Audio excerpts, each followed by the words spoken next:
Bears are the undisputed titans of the wild, strong, intelligent, and surprisingly adaptable. These mighty creatures dominate their environments, from the icy Arctic, where polar bears roam, to dense forests that shelter grizzlies. Though often seen as fierce predators, most bears are opportunistic omnivores, feasting on everything from berries to fish. Their hibernation, a near magical survival trick, allows them to endure brutal winters. But as human expansion shrinks their territory, these majestic giants face an uncertain future. Mysterious, awe-inspiring, and vital to ecosystems, bears remain one of nature's most fascinating rulers. The air was crisp and heavy with the scent of damp earth and pine as Daniel Cormack and Mike Reynolds moved quietly through the thick brush of Kodiak Island. It was late September 1998, prime hunting season, and the Alaskan wilderness stretched endlessly around them, untouched and unforgiving. They had been tracking a bull elk for the better part of the afternoon, following deep hoof prints pressed into the soft soil. The beast had led them further into the valley, where the terrain grew treacherous, the shadows longer. Daniel, an experienced hunter with years of Alaskan winters, carried a well-worn .338 Winchester Magnum, its stock smooth from years of use. Mike, younger and eager, relied on a .300 Weatherby Magnum, his eyes scanning the brush with the cautious enthusiasm of someone still learning the ways of the wild. Both men understood they were not at the top of the food chain. They moved methodically, careful not to spook their quarry. The bull had been cautious, always out of reach, leaving fresh signs but never revealing itself. The wind shifted slightly, carrying the faint, musky odor of something far more dangerous than an elk. Daniel froze mid-step, his instincts immediately on high alert. He knew that smell, rancid, pungent, unmistakable. He turned his head slightly, meeting Mike's wide-eyed stare. Then the silence was shattered. A deep, guttural huff came from behind the thick alder ahead of them. Then the sound of something massive crashing through the underbrush. Daniel barely had time to lift his rifle before the Kodiak Bear exploded into view. It was a behemoth, easily over 1,000 pounds, its fur thick and dark, rippling over powerful muscle. Its small black eyes locked onto them with singular fury. The bear had not been stalking them, but defending its territory. And now it was charging. Time slowed as adrenaline surged through Daniel's veins. He knew that once a Kodiak committed to an attack, there was no bluffing, no posturing, only action. He raised his rifle, forcing himself to breathe, to steady his hands. The beast swiftly closed the distance, tearing through the undergrowth like a battering ram. The first shot rang out, the bullet slamming into the bear's shoulder. The impact staggered it, but did not stop it.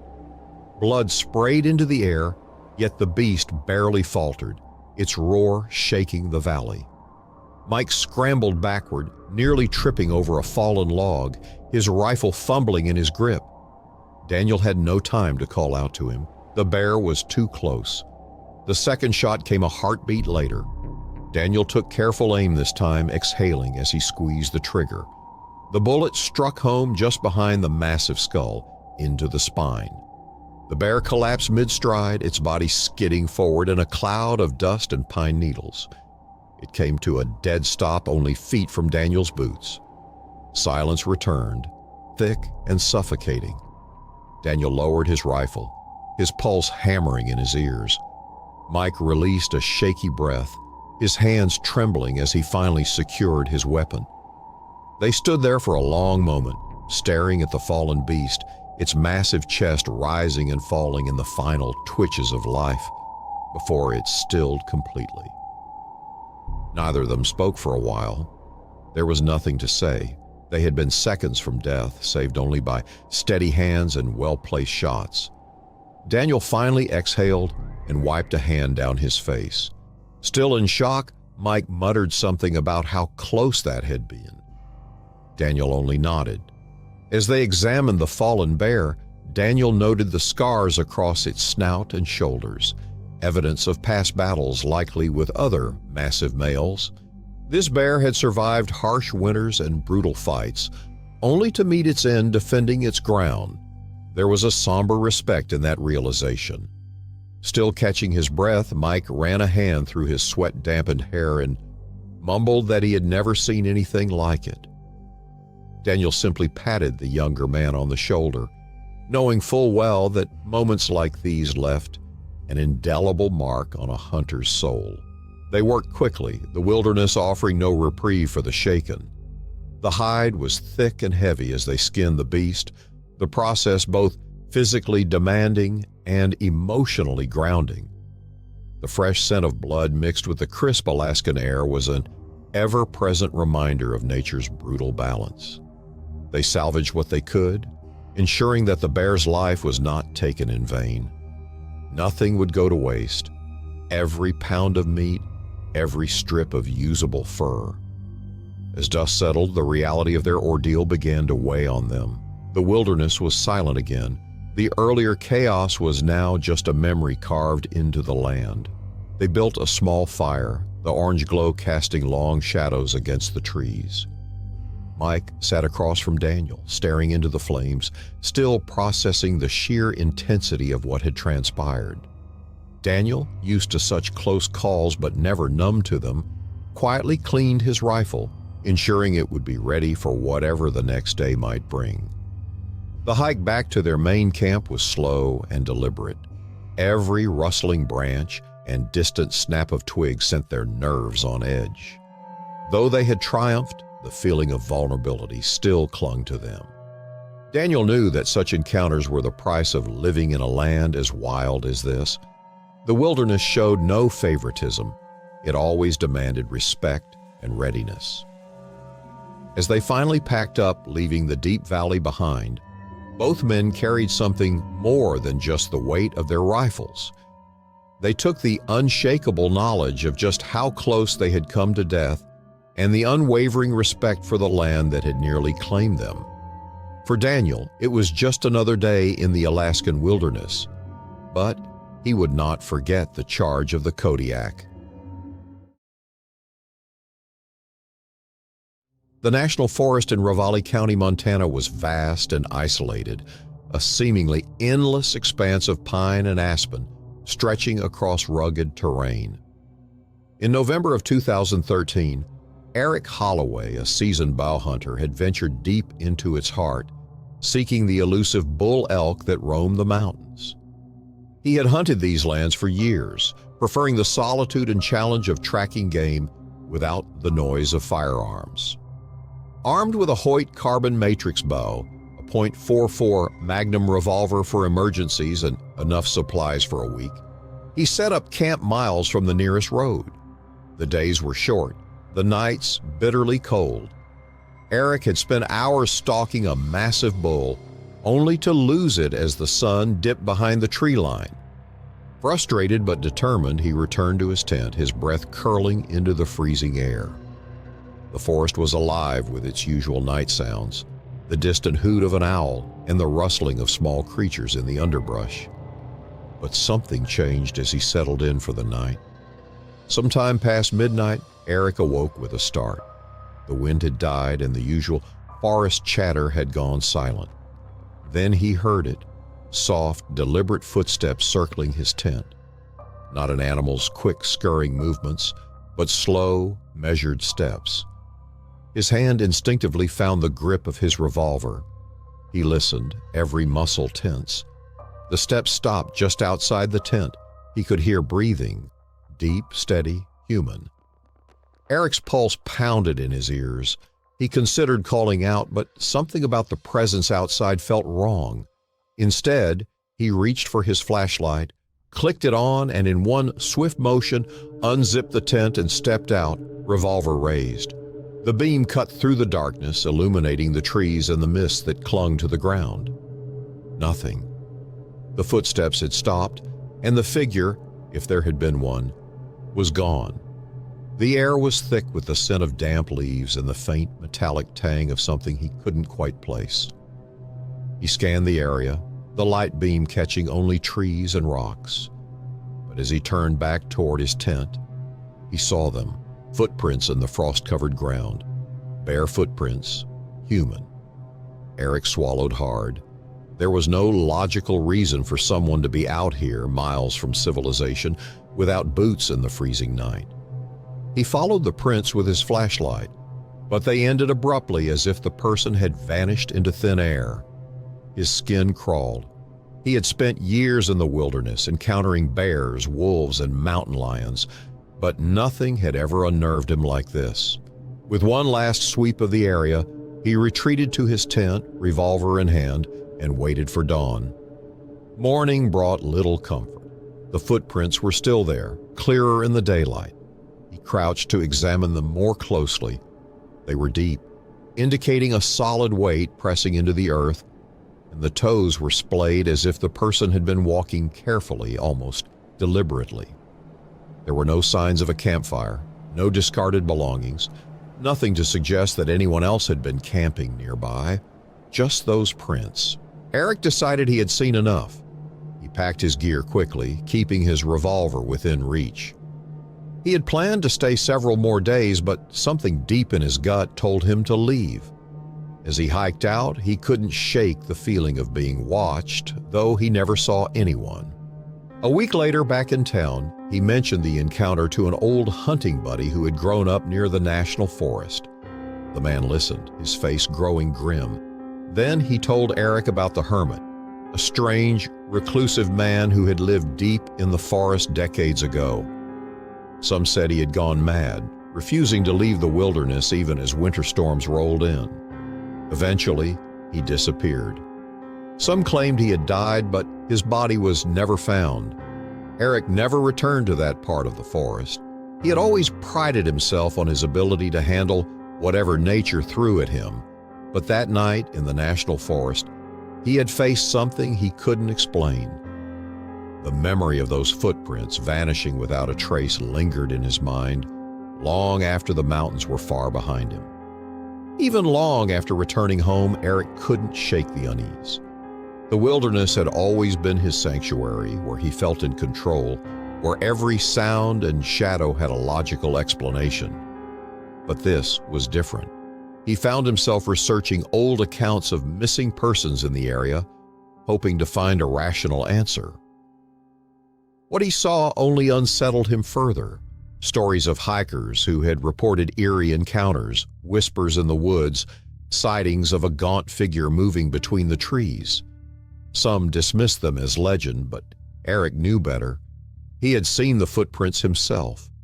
Nights after his return, Eric woke in the middle of the night, heart pounding, ears straining for sounds that weren't there. He would step onto his porch, gun in hand, scanning the tree line beyond his property, half expecting to see something staring back. The paranoia faded with time, but never completely. He had faced bears, cougars, and raging rivers in his years as a hunter, but he had never feared those things. He understood them. What he encountered in the national forest was something else entirely. Months later, Eric met a retired park ranger who had worked in the national forest for over 3 decades.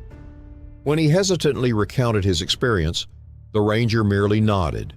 The older man told him that occasionally someone would report strange happenings, voices at night, glimpses of a barefoot man moving through the trees, always just out of reach. Some said it was the ghost of the old hermit. Others believed he had never truly died, just faded into the wilderness, becoming something else entirely. Eric never spoke about it again, at least not to anyone who hadn't spent time in the deep woods. Those who hadn't wouldn't understand, and those who had didn't need the explanation. He still hunted, still ventured into the wild, but never alone, and never in the national forest in Ravalli County, Montana. Whatever he had encountered that night had changed him, not just as a hunter, but as a man. Some things in the wild couldn't be tracked or explained. Sometimes it was better. The boreal forests of northern Ontario stretched endlessly. a tangled mass of black spruce, cedar, and trembling aspen. It was mid-October of 1987, deep in moose rutting season, and the chill in the air carried the promise of an early winter. James Whitaker and his younger cousin, Tom Henley, had been hunting these lands since before dawn, tracking a bull moose they knew was close. The fresh sign was everywhere: scrapes on the trees, deep tracks in the mossy ground, and the lingering, musky scent of a dominant bull marking its territory. James, a lifelong hunter and an expert in these woods, carried his trusted .306 bolt-action rifle, while Tom, less experienced but eager, followed closely with a Remington 870 slug gun. This was Tom's first moose hunt, and he was determined to prove himself. They moved carefully, the frost-covered ground crunching underfoot, scanning the dense brush for any sign of movement. The opportunity came suddenly. A massive bull, antlers wide and imposing, stepped into a small clearing, nostrils flaring, steam rising from its breath in the cold air. James didn't hesitate. He shouldered his rifle, steadied his aim, and fired. The shot rang through the forest, echoing between the trees. The moose flinched but didn't drop. Instead, it turned sharply, locking eyes with them. Then, against all logic, it charged. James cursed under his breath, cycling another round into the chamber. He fired again, another solid hit, but the moose kept coming. Tom, panicking, raised his slug gun and fired as well, the heavy projectiles slamming into the beast's chest. It stumbled but did not stop. As it barreled forward, the ground trembled beneath its hooves, eyes dark with rage. James barely had time to react before the moose was nearly on them. He dove to the side as the animal crashed through their position, antlers sweeping dangerously close. Tom scrambled backward, his shotgun uselessly clicking empty. The beast turned, wild and unrelenting, seemingly fueled by something beyond mere instinct. James reached for his revolver, a .44 Magnum he carried for bear defense. He barely had time to aim before the bull was upon him again. He fired twice, the shots deafening in the confined space of the forest. The moose lurched but still didn't fall. It staggered, its breath ragged, blood foaming at its mouth. James had never seen anything like it. Tom, thinking fast, leaped for the low-hanging branch of a nearby pine and hauled himself up. James, his legs screaming with exhaustion, stumbled backward trying to find space to reload.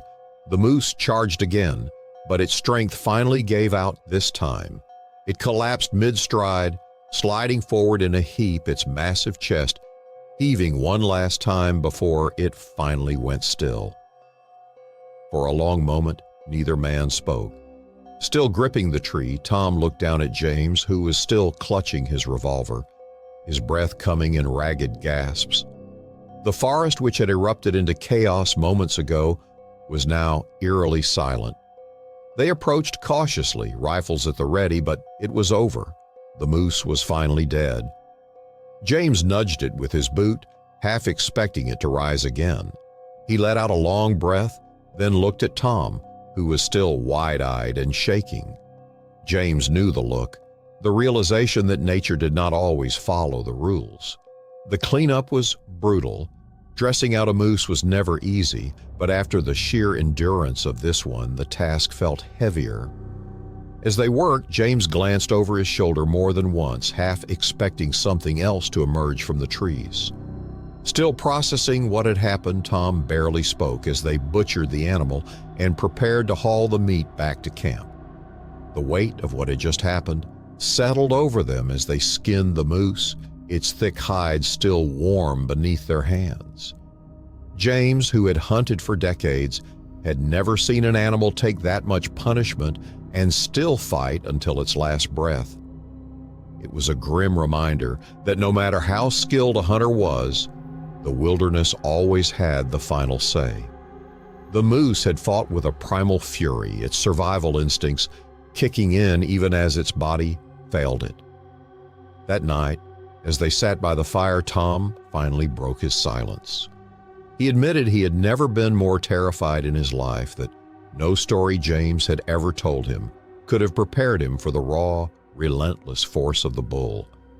James simply nodded, understanding all too well. Some lessons in the wild had to be learned firsthand. The day's exhaustion weighed heavily on them. James sipped from a tin cup of coffee as the fire crackled, staring into the flames. The shadows danced along the tree line, and he felt uneasy in the woods for the first time in years. Tom, still shaken, kept his rifle within reach, flinching at every distant sound. The thrill of the hunt had faded, replaced by the sobering reality that the wild did not operate by human logic. They had come to the forest in search of a trophy. Instead, they left with a story that would be told around campfires for years. It was a tale of resilience, nature's unpredictable brutality, and two hunters who had come face to face with the unforgiving laws of the wild. Even years later, whenever James heard the crack of a branch in the woods or saw the glint of antlers in the distance, he would remember the moose that refused to die. The Yukon wilderness was a vast, untamed expanse of jagged mountains, dense spruce forests, and icy rivers carved through the land like ancient veins.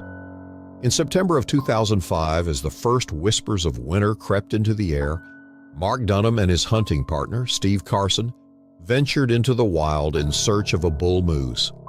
Mark, a seasoned tracker, had spent most of his life in these remote territories, guiding hunters through some of the most unforgiving terrain in North America. On the other hand, Steve was newer to the game, an eager hunter with skill but not nearly as much experience in the wilderness. They had set out early that morning, following fresh tracks along the banks of a narrow creek, their rifles slung over their shoulders. The Yukon in autumn was both breathtaking and merciless. Golden leaves clung stubbornly to the aspen trees, while the ever-present scent of damp earth mixed with the distant musk of wild animals. As the day wore on, they came across a massive set of tracks, fresher than any they had seen. The bull had passed through recently.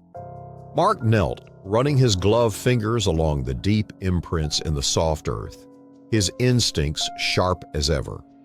He signaled for Steve to move quietly. The two men followed the trail deeper into the forest, moving with measured steps, anticipation rising in their chests. But the Yukon had its plans. Without warning, the sky darkened, and an unexpected snow squall swept through the valley. The wind howled through the trees, a sudden and vicious shift in the weather that only the Yukon could deliver. Within minutes, visibility dropped to near nothing, the swirling snow erasing their tracks almost as quickly as they had made them. Mark turned to Steve, shouting over the wind, telling him they needed to find cover and regroup. But in the chaos, Steve hesitated, looking around in confusion. The next moment, he was gone. Mark's heart slammed in his chest. Steve had wandered just a few yards away, but in the blinding whiteout, he might as well have been a mile off. Mark called his name, but the storm swallowed the sound. Steve, now alone, fought to stay calm. He had his .45-70 lever-action rifle slung across his chest, but at that moment, it was useless against the greater enemy, the elements. The wind whipped his face, biting through his layers, and he realized with a sickening certainty that he had no GPS, no radio, nothing but his instincts to guide him back. He had to move, and fast. He trudged forward, trying to use the slope of the land to orient himself. He knew the creek was downhill. If he could find it, he could backtrack to camp. But the snow was relentless, and every tree looked the same. Minutes turned into hours, and the cold dug its claws into him. As the light faded, an eerie silence settled over the forest. Then the howl started. At first, distant, just the wind playing tricks. But then, closer. Wolves. Steve gripped his rifle, scanning the trees.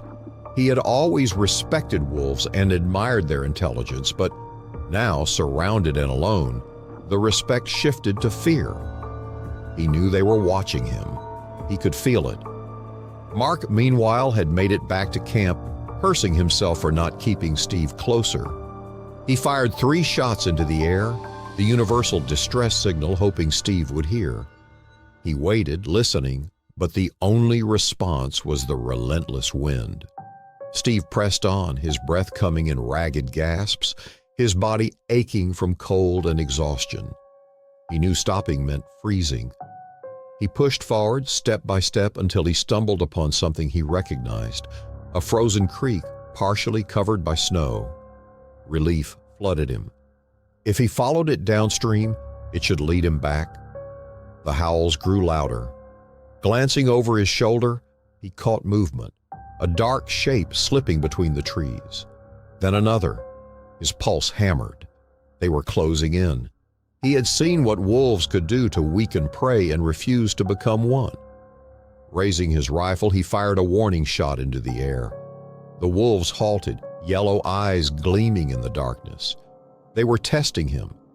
He took another step, his hands numb, his breath visible in the frigid air.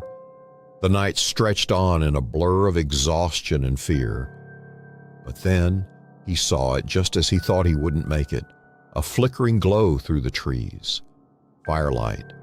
Summoning the last of his strength, he stumbled toward it, nearly collapsing as he reached the clearing. Mark was there, waiting, his face a mix of relief and frustration. Steve barely heard his words as he sank to the ground, the heat from the fire wrapping around him like a lifeline. He had made it. The next morning, as the storm cleared, Steve sat by the fire, hands wrapped around a tin cup of coffee.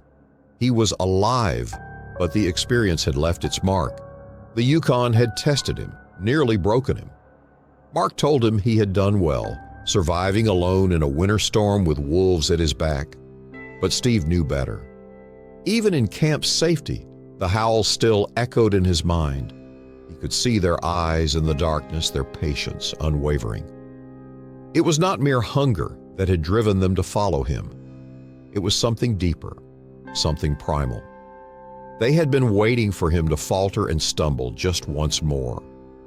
Steve thought about what might have happened if he had collapsed just a few minutes earlier. Suppose his body had given out before he saw the firelight. He had read stories of people who disappeared in the Yukon, lost to the elements, their remains never found. The wilderness took what it wanted, and it showed no mercy. He would never forget how small he had felt that night, how powerless. It differed from the controlled danger of hunting when a man had a weapon and the upper hand on his prey. Out there, he had been the hunted, and that was a feeling he would never let himself experience again. Mark packed their gear as the sun rose, casting long shadows across the snow.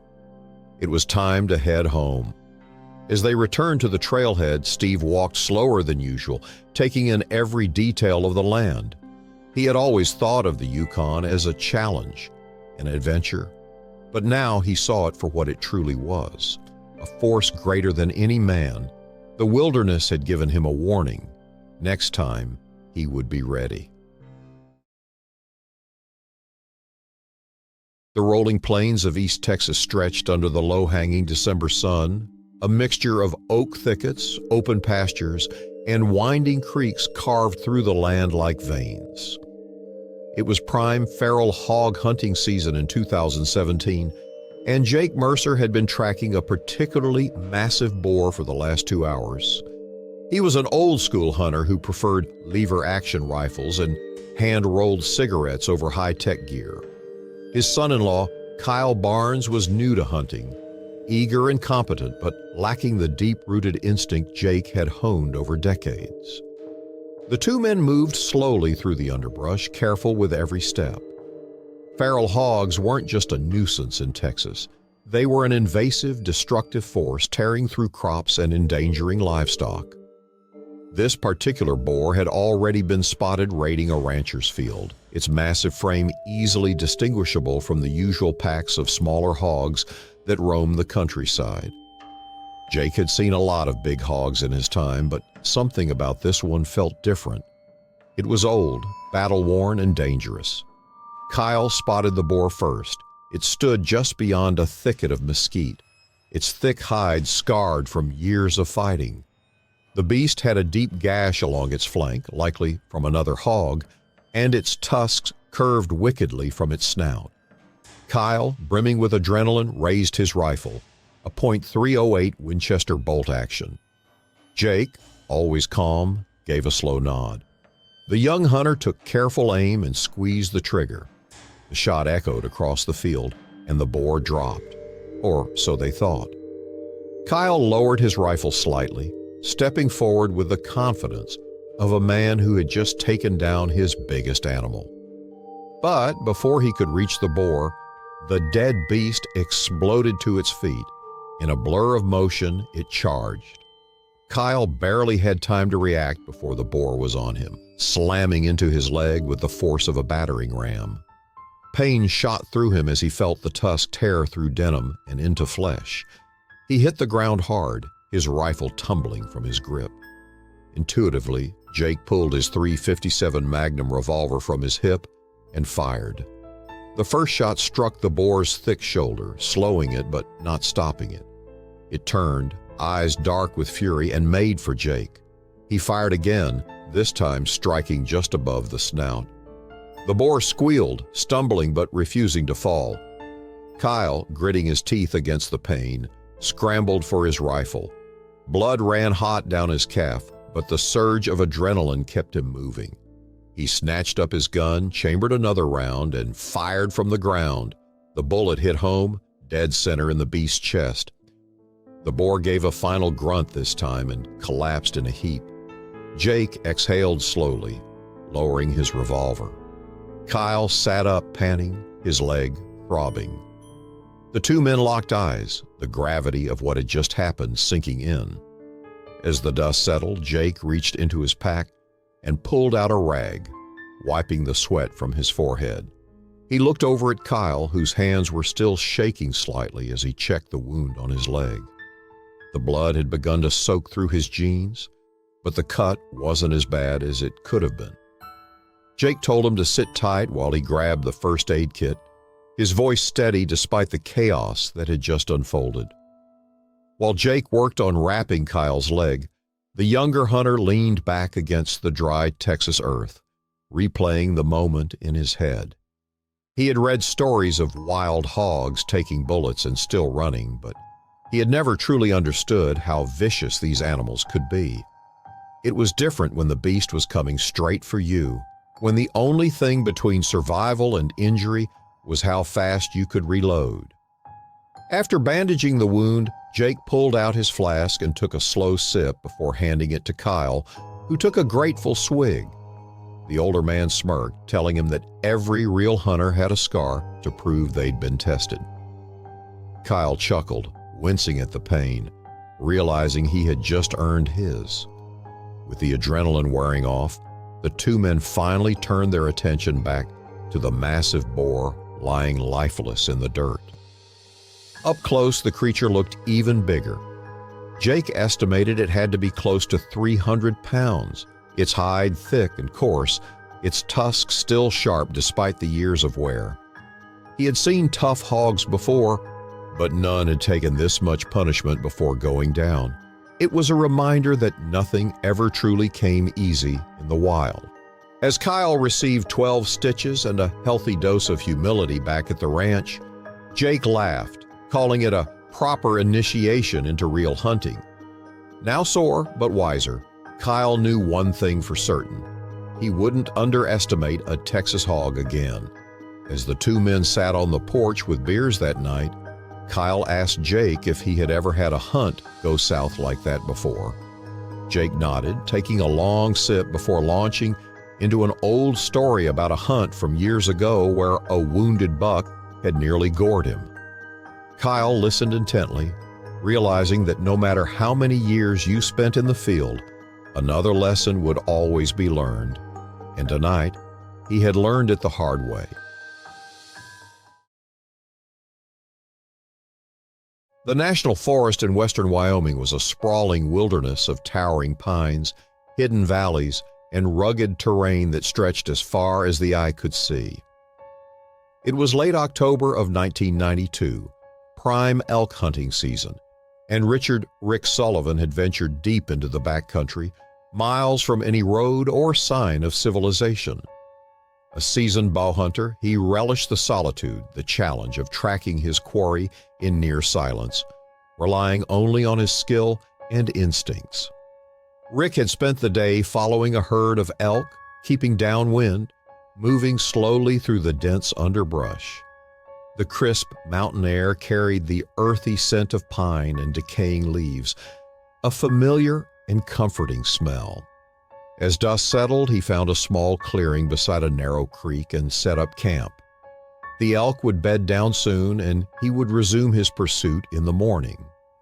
After lighting a small fire and eating a quick meal, he secured his bow, quiver, and hunting knife before settling into his tent. The night was cold, but the Wyoming wilderness was nothing new to him. He had hunted alone in these mountains for years and knew the land like the back of his hand. Yet, something about this night felt different. It started with the howls. At first, they were distant, deep, guttural cries, echoing through the forest. Rick had heard wolves before, but these sounded off. They weren't the usual calls of a pack communicating. They were slower, almost methodical, carrying a haunting resonance that sent an involuntary shiver up his spine. He sat up, ears straining in the darkness.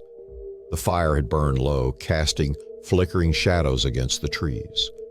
Then he heard it, footsteps. Not the heavy, careless steps of a bear or a deer's quick, nervous movements, but something deliberate. Something was moving just outside his camp. Rick's hand went to his .357 Magnum revolver, which was kept within reach in case of predators. He knew better than to panic. Instead, he listened. The steps circled his tent, pausing every few moments as if whoever or whatever was studying him. Then a long, slow exhale, close, too close. Rick's heart pounded against his ribs. He took a breath, steadying himself, then, in one swift motion, unzipped the tent and stepped out, revolver raised. His flashlight cut through the darkness, illuminating the clearing. Nothing. The forest was still, the trees standing silent like sentinels. There was no movement, no eyes reflected at him, only the wind whispers through the branches. Rick scanned the ground. The dirt around his tent was undisturbed. No tracks, no sign of anything having walked there. That wasn't possible. He had heard the steps, felt the presence. He wasn't imagining it.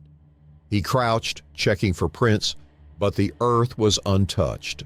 The howls sounded again, this time closer, almost as if they were calling to him. He had spent enough time in the wild to know when something was wrong. It was time to leave. As he began packing, he kept his revolver within reach, his nerves still on edge. Every movement he made felt amplified in the quiet night, and the howls continued to shift, now coming from different directions. It was as if whatever was out there was moving, circling him. He had faced mountain lions, grizzlies, and even the occasional aggressive moose. But this was different. This wasn't an animal behaving naturally. This was something else. Now, little more than embers, the fire cast eerie shadows that danced along the tree trunks. Rick felt a strange sensation crawling up his spine, an unshakable feeling of being watched. He had never been superstitious, but the primal fear creeping into his chest was impossible to ignore. His hands worked faster, stuffing his gear into his pack, but his ears remained sharp, waiting for the next sound. Just as he was about to douse the embers, the howling stopped.